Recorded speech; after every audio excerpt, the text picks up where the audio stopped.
Hey, everybody. It's Jamie Beard, Geothermal Entrepreneurship Organization. Hope you're enjoying Pivot 2021 so far.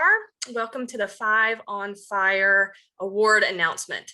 So here's the background on Five on Fire. It's brand new this year. We didn't do it at Pivot 2020. It occurred to my team that over the past year, there was so much catalytic action in geothermal that there must be a group of individuals out there that the world has kind of agreed helped make all that exciting stuff happen. So a couple months ago, we threw out a request for nominations for the Pivot 2021 Five on Fire Awards. And we received just an enormous amount of nominations, many dozens across, many countries, a very international crowd, very diverse. It was incredible. And several of the winners today were actually nominated by 2, 3, 4, even 5 different people for different reasons, which was amazing. And some of the nominations were so good that we wanted to showcase actually some of the quotes from the nominations themselves. So we decided to make a video that not only announced the winners, but showed some of the nominations comments and actually lets you hear some comments from the winners themselves. So these are the Five on Fire, the folks over the last year who broke new ground in geothermal, who inspired catalytic action, who challenged old paradigms, who mentored or inspired new minds to engage in geothermal, and that really pushed the limit on making geothermal go exponential. So anyway, without further ado, your Five on Fire.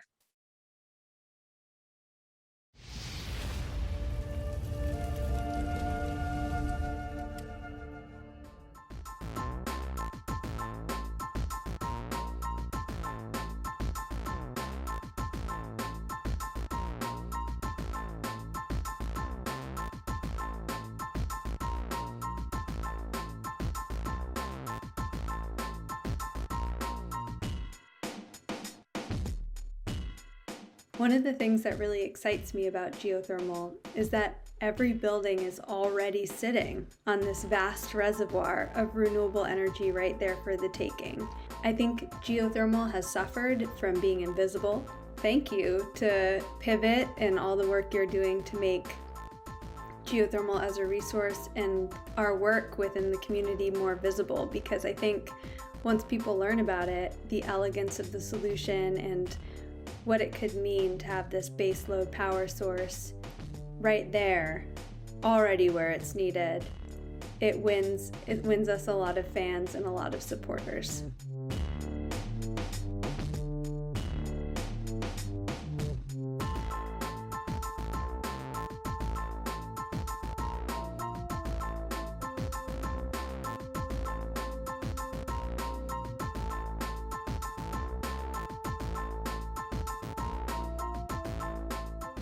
I'm Nick Cameron. I'm a geologist and geothermal enthusiast. After 20 years in the oil business, I was given the chance last year with BP to take a look at geothermal again. And we had a great team of people engaged in that. Delighted to say we were able to make an investment in geothermal at the end of the year, and really hopeful that we can move forwards. Excited by the potential that geothermal offers to deliver low carbon baseload heat and power. As a complement to the variable sources of low carbon energy such as wind and solar, geothermal really offers that baseload potential with small footprints that can really be beneficial in so many places in the world. So Jamie and the Pivot team, really delighted to receive the award. It's a fantastic spinning globe here, and thank you so much for the recognition.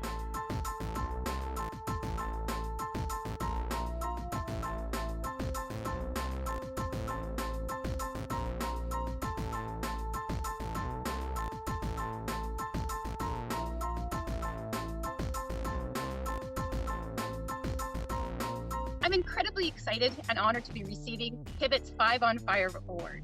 Thank you so much. This came as a huge surprise, but I hope it's a testament to how hard we've been working to develop our Saskatchewan hot sedimentary geothermal project. I hope that the recognition of this project, or of this award, helps to catch fire to our entire Canadian geothermal industry.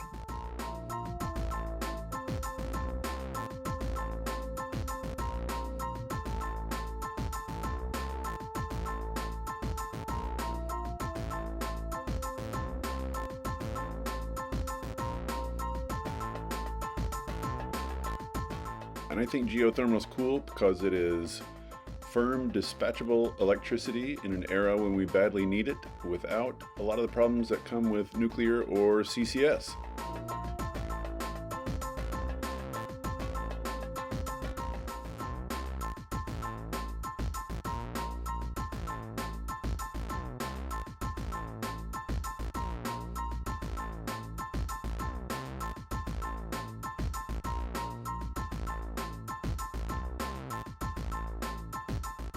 Hi everyone, look what I got! I was nominated for Geothermal Catalyst of the Year, and I can tell you all how happy I am with that nomination, so thank you all. What inspires me in geothermal is that we can make it happen to drive down those emissions and reach that net zero future, both for low carbon power and low carbon heat. We can. Geothermal is not fast fashion. We need patient capital and we need a lot of intelligence to make geothermal happen anywhere. Really excited about geothermal and its potential. We can do it everywhere, on every continent and in every country. I'm convinced of that. I'm just so proud to be part of the geothermal community.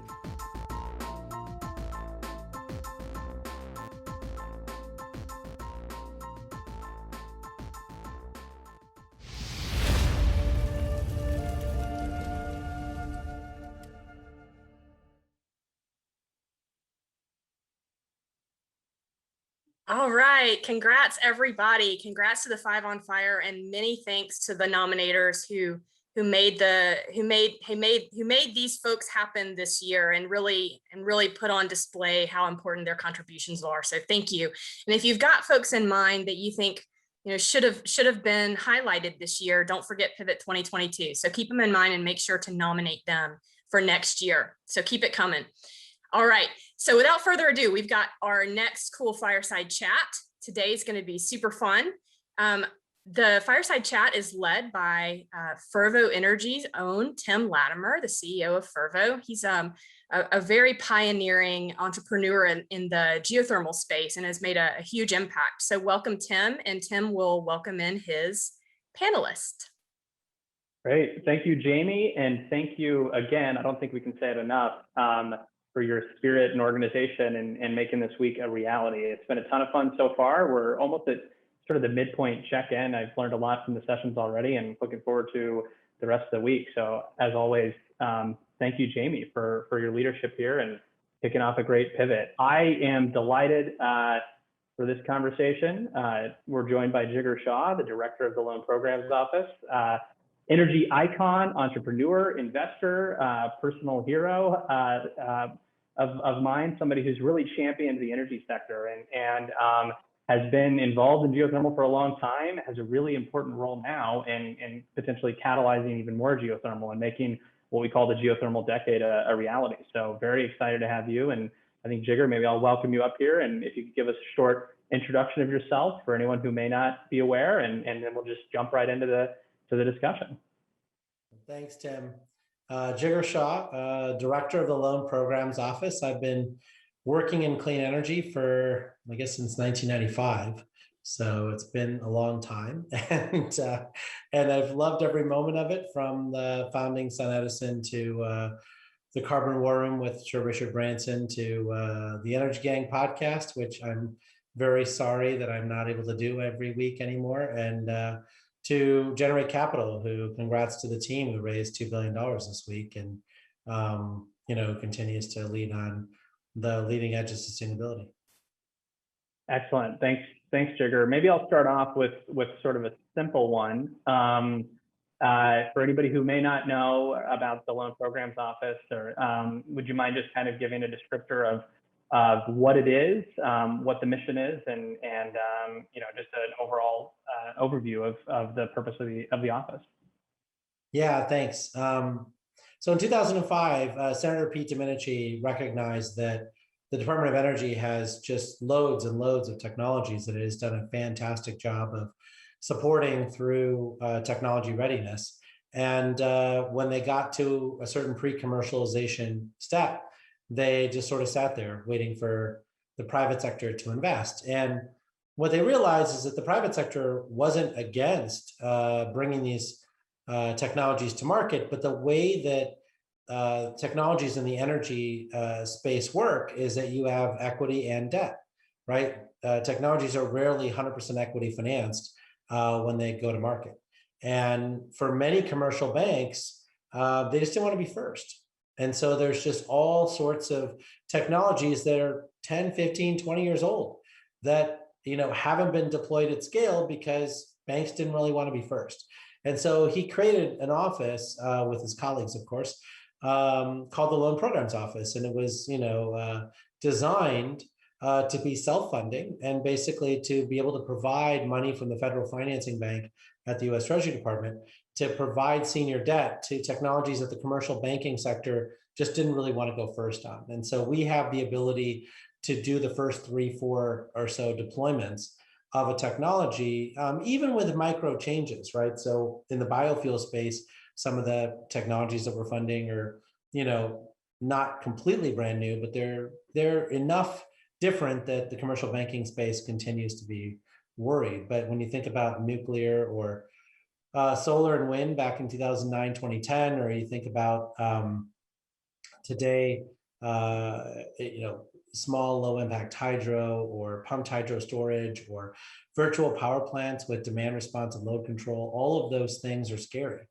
to commercial banks. And so they've asked us to step in and do the first 3 or 4 deployments. We've got about $46 billion of authority and about 130 people that work full time in the office. And so we've been averaging, you know, about 2 applications a week and about $7 billion of new applications a month, you know, since May. So the Secretary of Energy has done a great job of bringing us out of the doldrums and back into prominence. Yeah, I appreciate that, and I'm glad back in 2005 that the center had that insight and we were able to pass it into law. I think it's something as I go on my own entrepreneurial journey, and we've established the company a little over 4 years ago now. It just becomes so obvious how important this kind of commercialization funding is. You know, we built our company off technology at Stanford, and we're got the DOE support to innovate through things at the Cyclotron Road program at the Lawrence Berkeley National Lab. And in my naive days, I thought it was all about technology and performance. And then you actually get out to the deployment side and you realize that it can be some obscure clause in an old insurance contract from forever ago that just keeps everything from breaking through. And there's just a huge role for somebody like the Loan Programs Office to step up. So it's something I've been a big fan of for a while, but you're at a bit of a disadvantage, Jigar, because you have, I don't know, how many hundreds of hours of content on the Energy Gang podcast that I can pull from. So I can put you on the spot a little bit. And one question that I put to you on the Energy Gang podcast, right after it became clear that the Biden administration was coming in, y'all did a nice show on what the first 100-day priorities and should be for the administration. And I put in my question, and it got asked to you about, let's get the tens of billions of dollars in the Loan Program Office off the sidelines and out catalyzing new deployment of technology. And this was just November of last year, so not that long ago. And your response, if you remember it, was no, that program wasn't going to be effective, that it had too much bureaucratic red tape, the process was too convoluted, and it just would take a congressional act and a multi-year effort to reform the office to get it to do what it was intended to do. I guess as they say, kind of be careful what you wish for, because after you said that, a few months later, you now find yourself in that role. So I'm really curious, what changed and what made you do an about face to be willing to step into this role and see more potential in what the LPO could do? Yeah, but I guess that hot take didn't last very long. Look, I think that that the Loan Programs Office really hasn't served a brand new borrower since 2011. So to be clear, right, it really has been in the doldrums for a while. And as the Secretary of Energy said, it's been dormant. Look, I think the Secretary of Energy is a very unique person, right? And so there's no chance that I would have taken this job if it wasn't for, for her, right? I think that when you think about many of the previous Secretaries of Energy, they've been really focused on the R&D side. I think she's really focused on the deploy side, as she said a number of times, which is a really big deal. But I think the other piece of it is is, that sometimes when you say those kinds of things, they say, well, fine, well, you come in and fix it. And, as somebody who believes in public service, I was like, well, you're right. I can't just, be in the cheap seats on the Energy Gang podcast and throw pot shots at things. You got to come in and help solve it. I mean, luckily, I have to say that the people at the Loan Programs Office are extraordinary. And it turns out that almost all of the things that were holding back the Loan Programs Office were self-imposed.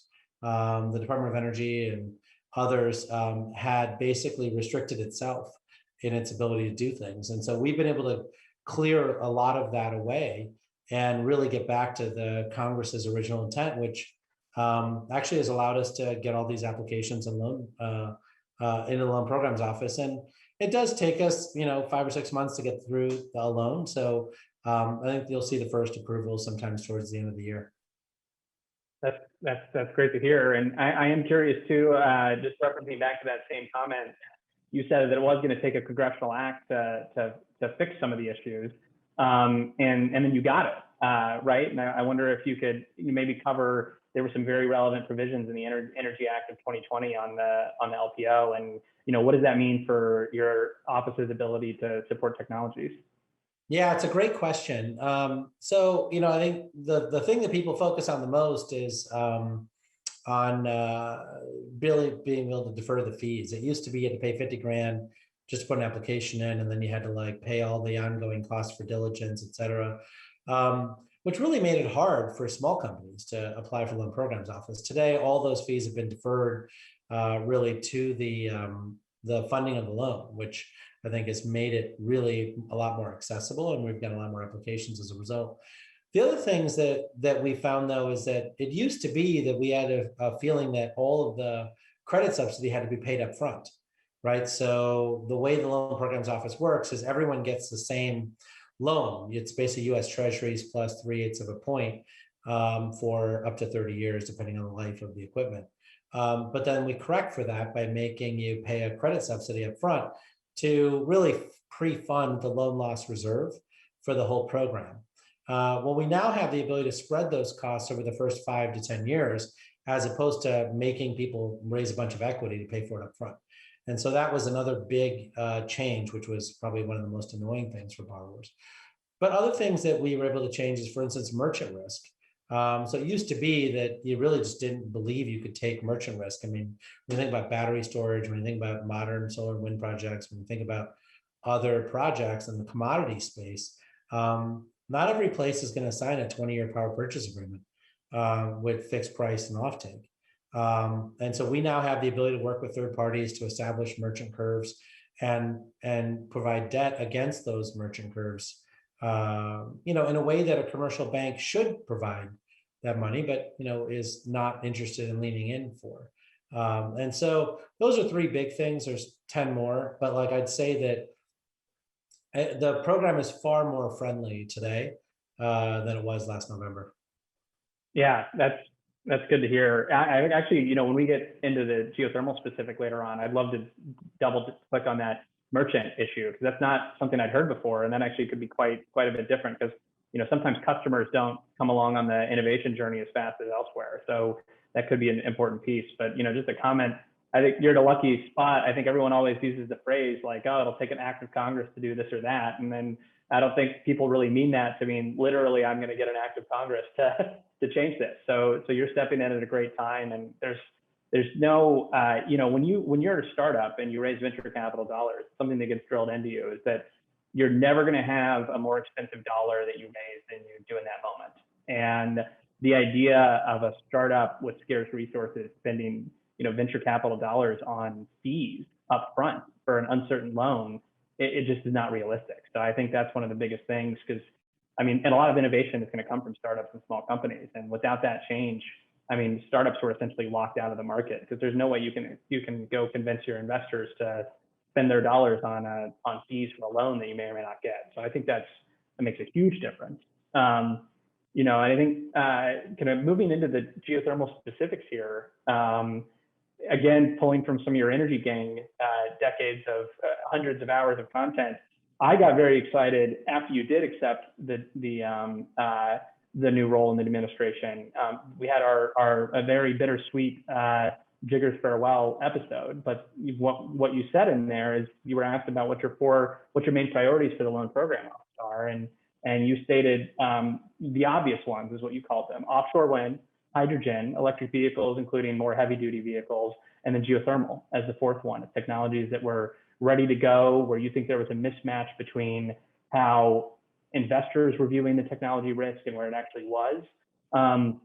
So maybe before we get into the challenges, just give me the positives. I mean, what do you see about geothermal that makes it kind of one of your top four items that you want to focus on at the LPO? Yeah, no, it's a great question. One thing I'd say is that the loan program has already done geothermal before, right? So we did some geothermal loans in the 2010, 2011 timeframe. So from that perspective, it's not new to the loan programs office, which is helpful.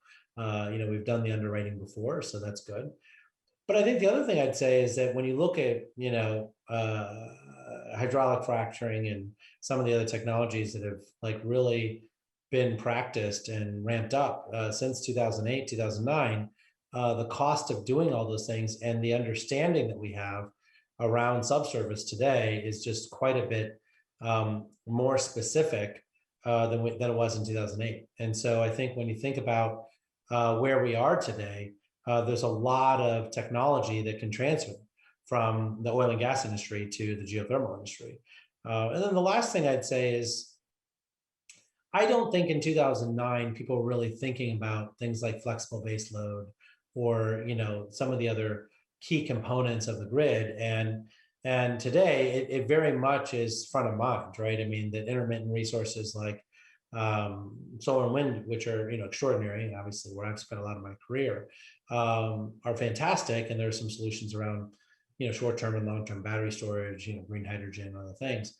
But ultimately what we found is that if you want to control cost across the entire decarbonization effort through 2035, that having these sort of base load or flexible base load type resources are going to be super important, and geothermal is clearly at the top of that list, particularly in the West.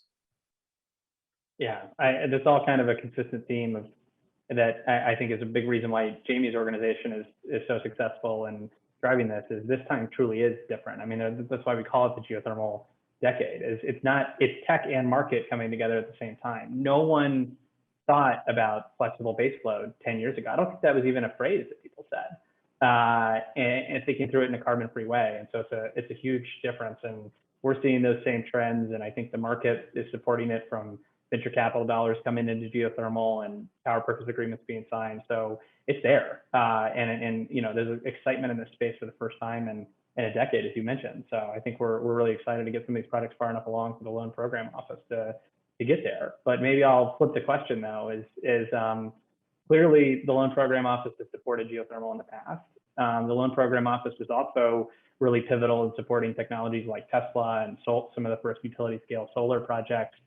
And while those technologies have taken off and have really graduated in some ways out of the stage where they need LPO support, we're still here 10 years later talking about how we need this support to really get kicked off. I mean, why do you think that is? When you look at this from either your private sector investor experience or at the loan program office, I mean, what are the real barriers we as an industry have to cross off to actually get buy-in from the finance community to truly scale? I mean, what's keeping us back, holding us back right now? Yeah, no, it's a great question. I'd say that, at the time at which the Department of Energy did those loans, there was a whole bunch of buzz, right? Remember how people were like, Iceland's been doing this a long time. We should actually just replicate it. It's going to be so easy. And we have all these engineers and we've already mapped all these things at the Department of Energy. And, this is going to be great. And then I think Google at the time was looking at enhanced geothermal, and we're going to do that. And they bought the company. And so there was a lot of go-go stuff, right? And then you had US Geothermal that I think had raised like $200-300 million of private capital, and they were going strong. And so I think part of this is recognizing that there wasn't a sufficient amount of humility actually in the space. And even with all that bubble and everything else, you didn't have a lot of emergent winners outside of Ormat. And so one of the challenges was people saying, okay, you had all these different approaches, right? We had the same thing in wind and solar, frankly.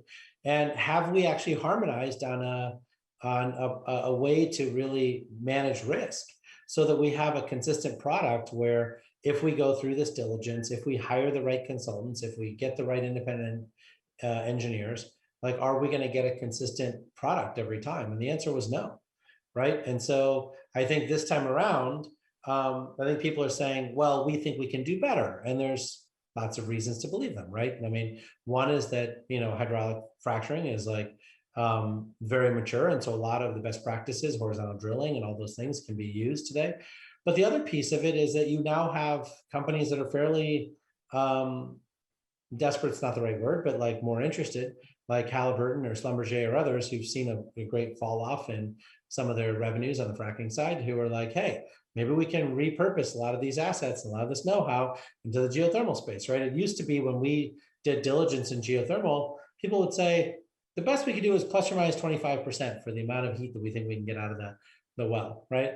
It's like, that's a big range, plus or minus 25%. If you were to run that on a spreadsheet, right, minus 25% means that the project's probably not going to meet debt service, and plus 25% means that the equity is going to get 30% returns, right? And so, so I think that we have the tools today to actually narrow that range with additional research and work and that kind of thing, test wells, et cetera. And then I think we also have the ability to sort of learn around how development really should be done, right? How do you tranche out the milestones to make sure you're not just spending a bunch of money and then wasting it all, but how do you actually drip it out so that you actually hit real milestones, which then gives you greater insight to developing the next milestone. And I think that approach has also given people more comfort around putting development capital into geothermal again. So look, I think that it, as you suggested, geothermal has a chance right now. It's being given another chance to succeed, but I do think it has to learn lessons from the past and make sure that they really focus on solving them this time around.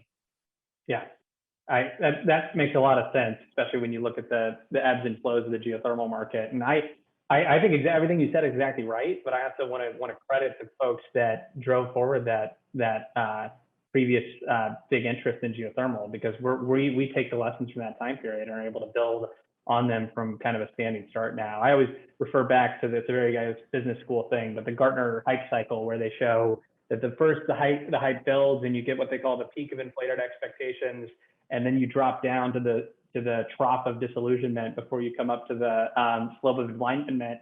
And you can't really find technologies that didn't have to go through that peak of inflated expectations. But then you learn so many lessons from that you can carry them forward. So we're quite excited about it. And I'm curious about your lessons from solar, perhaps, because when we think about risk, I think a lot of times geothermal, when we all get together as an industry, it turns into a bit of a pity party, right? We talk about, oh, we got all this drilling risk, we have all this execution risk, we have all this permitting risk, we have all this stuff.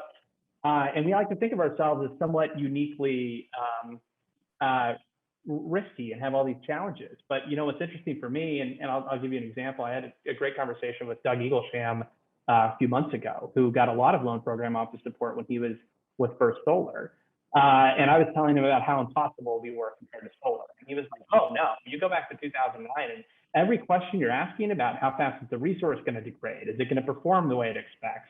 What's the cost control going to be? Are all questions people had about utility scale solar then. And so in some ways, obviously we have unique risks, but in other ways, it's not like the other industries couldn't figure it out either. So if you could take your experience in solar and getting it from a fringe resource that banks wouldn't underwrite to where it is today, where everybody wants to, where it's almost too boring to finance. I mean, what were the key risk reduction things that happened in the solar space during your time in the sector, and what are the biggest lessons we could apply to geothermal from that? Yeah, no, I think that let me try to answer it this way. I'd say that, so in 2014, when we started to generate capital, one of the first things I did was reach out to all of the geothermal wells, right? So this is like sort of, and companies like Alterac or Circ Energy or some of these other players. And I said, there were a lot of medium to failing projects, right? And I said, look, is there a way for us to come in and recapitalize all these projects, et cetera. And I'd say that the hype cycle comment that you made is what it is. And I don't know that I have a problem with it, right? Whether it's green hydrogen today or some of these other areas, right? My problem with geothermal is that I think, as opposed to wind and solar, it was very hard for me to meet the people underneath the hype cycle who were actually just toiling away every day, making things less risky and easier to do. What I was getting was a lot of BS from people saying, this is just inherently risky, and like we just can't figure out a way to fix it, right? And I think that, and in 2014, when I reinvestigated geothermal, that's all I saw were people continuing to say, it's just risky, Jigar. Like, there's nothing you can do. Like, like it's just going to be hard. And sometimes it works, sometimes it doesn't. Sometimes we, get the engineering wrong. And I was like, I used to work at BP. Like, we did stuff that was way more complicated than this, and we didn't get the engineering wrong ever, right? That's just not how it worked. So like, I don't understand what's going on underneath, right? And I think what's happened to the geothermal industry today is that there are people who've joined the geothermal industry that have oil and gas backgrounds, who I think have taken the risks that geothermal presented more seriously, and didn't expect investors and others just to say, we'll give you a pass because you're green, and we'll give you a pass because we need flexible baseload or whatever it is. And I think that's what the solar and wind industry did right. I mean, we were always filled with skepticism, every one of us. I mean, we used to always, like, it's one thing to say that here's like my marketing document or whatever else. It's another thing to believe it, right? We knew what we thought the truth really was. And we actually were always under promising and over delivering on the engineering side of our truth. And every time we didn't know an answer, we really did spend the money to try to figure out what the truth was. Like, what impact does soiling have? What impact does, two-axis tracking, have? What impact, like, do things have on motors? Like, how often do motors last? Like, do they fail midstream? Like, what's the default position of the software? Like, there were just so many things that we were constantly skeptical about. And so, and we didn't allow those people to get caught up in the hype cycle, right? Those people just toiled away every single day and made sure that we were improving our product. And I think that the geothermal industry is now on that trajectory, but I don't think it was for the last decade. Got it. No, that makes a lot of sense. And I mean, frankly, there's just such an enormous menu of tools that exist to characterize the subsurface and develop now that didn't exist even 10 years ago. I mean, it's just, anyone who's been in the onshore oil and gas sector can talk about how different things were even 10 years ago. So I do think it's interesting. A couple quick ones, because we're unfortunately running short on time already, but I really want to circle back. This isn't anywhere close to my prepared questions, but you personally piqued my interest on your merchant comment. And and I wonder, maybe we have a broad audience, so maybe if you could understand what it means to be merchant versus elsewhere, and then talk about the sort of maybe the dynamism in the power sector. Because I think if you go, read the textbook on this, if you've got your checklist and getting your offtake secured is like, item number one and non-negotiable. And you really piqued my interest there. So maybe comment on what that means and what's changing in the landscape that y'all are opening up to merchant risk now. Yeah, I think there are multiple ways of doing things, right? And I think what project developers are really taught is you have to figure out your revenue equation first before you figure out the site and technical side. And I think once you move to merchant, right, where the revenue side is no longer a 20-year contract with a power purchase agreement through a 1,000 megawatt RFP like California is putting out, or other things, but instead now you're saying, we can do rolling 2-year contracts. We can do merchant curves. We can just go to a power marketer and get a 2-year hedge on the power prices and things like that.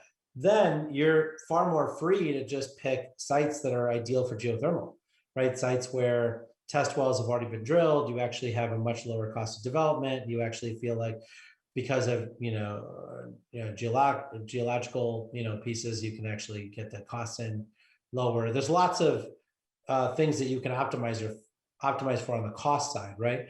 Where you say, look, if I'm not constrained by the grid side and I can actually just dump the power into the grid whenever we produce and that kind of thing, then it's valuable, right? And part of that is knowing that there are ways for you to get paid a lot of money, right? So like in Texas, where you've got, you know, $9,000 a megawatt hour coming up pretty regularly these days, you could say, well, look, you know, like 2.8 cents a kilowatt hour or whatever the average is doesn't really work for us.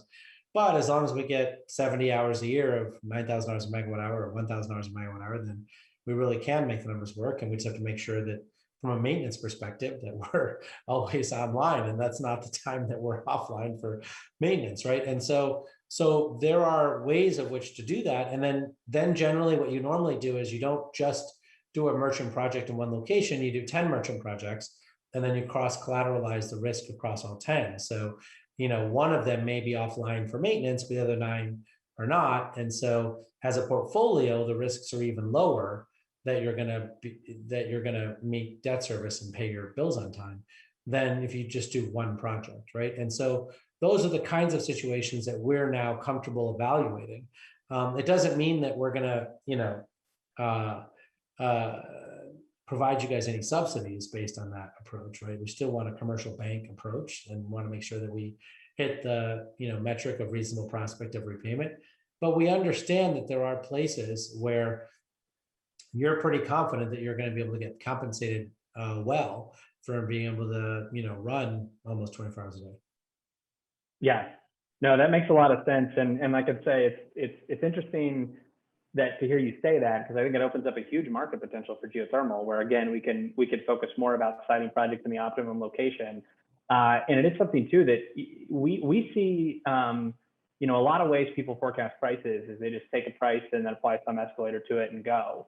And there seems to be a big disconnect in the markets right now. Whenever you think about the value that geothermal provides, you know, you can simplify this down to we provide capacity value, we provide energy value, and we provide environmental attributes value.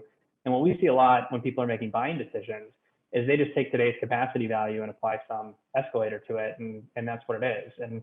And there seems to be a big disconnect in Western U.S. electricity markets where we know the Diablo Canyon nuclear plant's coming offline. We know all these coal retirements are happening. We know we're getting more and more extreme weather events. And that doesn't seem to be met by the market right now, where people are really pricing in a big run up in capacity value as these events unfold. So it's something that's certainly interesting and opens up a lot more development opportunities. So it's exciting to hear you say that. And I think it could be really catalytic for the industry. You know, coming back maybe to the broader DOE a little bit, I can tell you, I experience a lot of FOMO when I see these big initiatives launch.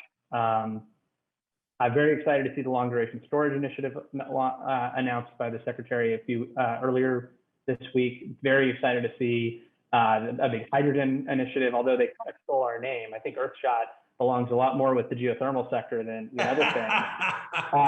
But I'm a little bit curious, and this conference is a great example of it. The investment community, the customers, the technologists are all getting excited about geothermal.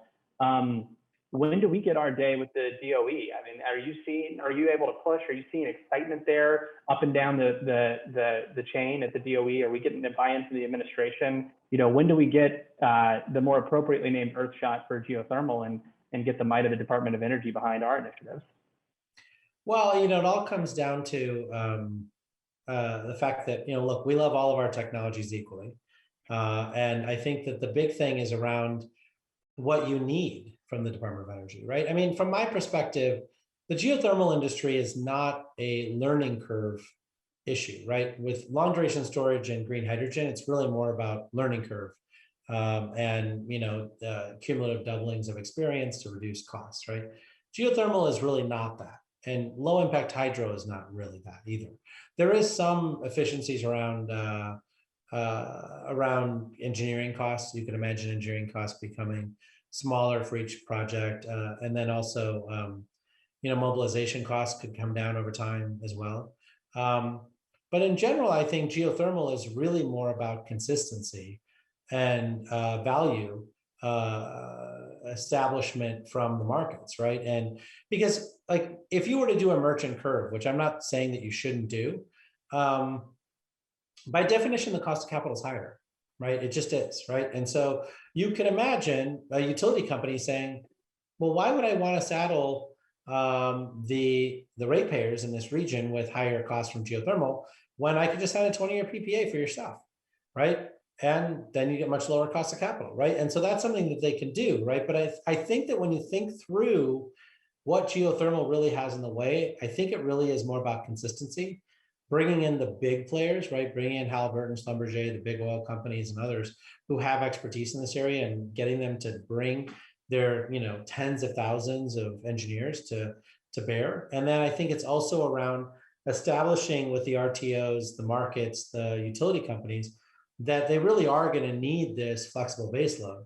And so as their coal plants shut down, they're not going to replace them with solar and wind alone. They really need to bring in low impact hydro, biomass, geothermal, advanced nuclear, and some other sources, right? And so, I'm happy to pitch an earth shot for you within the Department of Energy, but I don't think that you're really a learning curve driven, and there's some learning curve pieces, don't get me wrong, and there's a lot of great technology, but I think it's really more about consistency for the markets.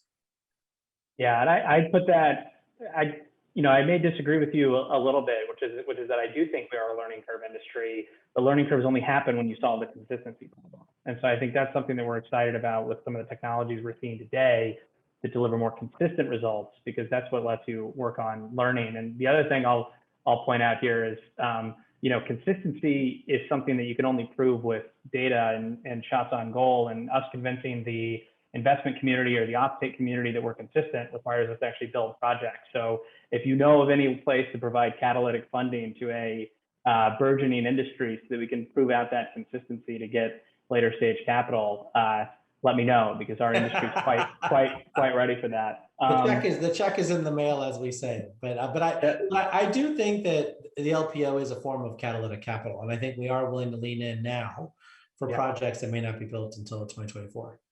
That's fantastic. I think we're coming up towards the end now, and I just want to pivot to maybe a different topic, a little bit more personal career advice. There's a very wide audience on this show. A lot of folks are rethinking their career in oil and gas and trying to picture themselves in a clean energy future. You and I co-authored an op-ed together last year about how geothermal was a great place for oil and gas to lean into. If y'all want to check that out, Jigar and I wrote it and published it in Utility Dive.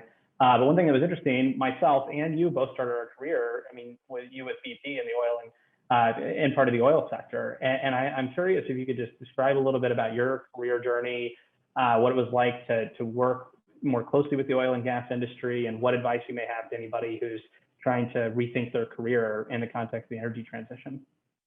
Yeah, it's a good question. I think that the oil industry is an industry that has had a lot of practice doing what it's doing. It's had a lot of practice around planning, around protecting the environment, around health and safety, around how to retain workers, HR, all those things. And I learned all that stuff in the oil industry. So I'm very excited about that. It also taught me about sharing.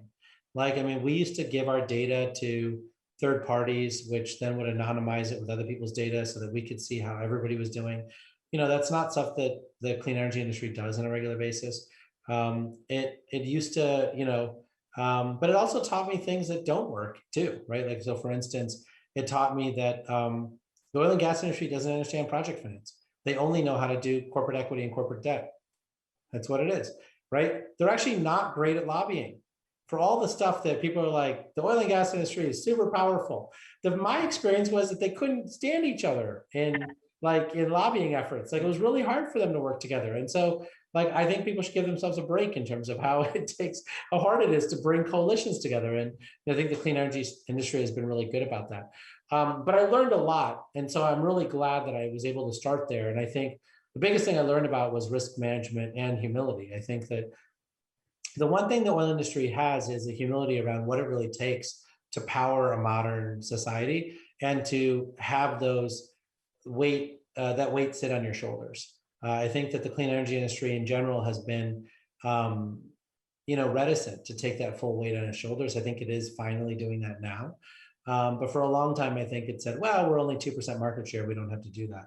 And I think that, now it's taking on that responsibility. And so the humility by which you do that then informs a lot of, the approaches you take to future jobs and, future careers.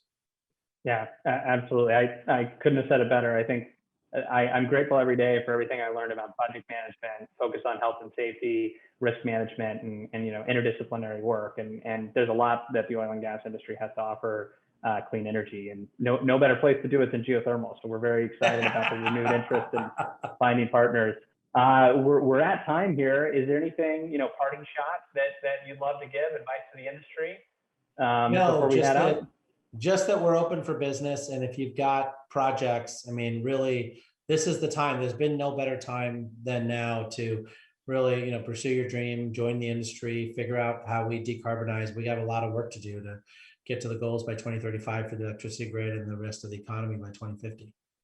Yeah, definitely. Well, thank you so much for your time and your insight and your champion of geothermal. I am going to take you up on that. I'm on pitching the Earthshot initiative and how we get more traction at the DOE. And we're very excited for the momentum we've seen already, and the industry is excited to partner with you. And again, I want to thank the organizers of Pivot 2021 for convening this conversation and giving us this opportunity to connect, and really looking forward to the many more great sessions this week. Thank you, everyone. Thanks for having me.